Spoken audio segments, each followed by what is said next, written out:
Cardiac's LSD. This album was completed as an act of sheer will and love for Tim Smith.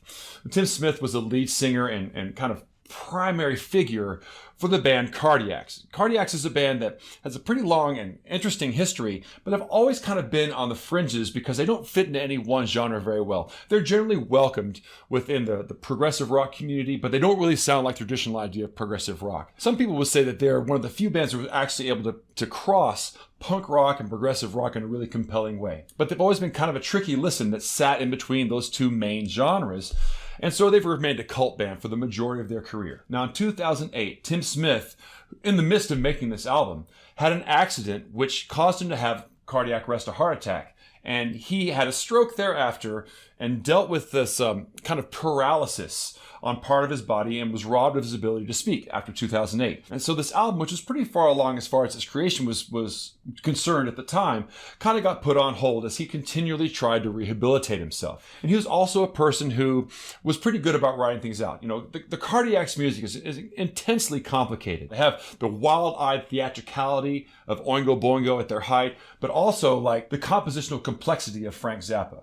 And it's that compositional complexity that allowed them to continue to make progress on this album, despite the fact that Tim Smith was incapacitated, because he actually wrote things out and he used notes and used notation to get things out. So he was able to communicate a lot of ideas just through notation. And in just recent years, he finally had passed away with the album really not being entirely finished. There were parts of it that were left unfinished. So his brother Jim, and again, many other people who were part of the Cardiac's legacy, came in and kind of finished out the album in a way that was very deferential to Tim Smith's original vision for the group. And it's a double album that requires a whole bunch of investment of listening. If there's one way that I could describe how to experience the Cardiac's music, it almost feels like every chord progression is a new change. It's like a harmonic shift. It's like a modulation. It almost feels like Devo trying to play giant steps.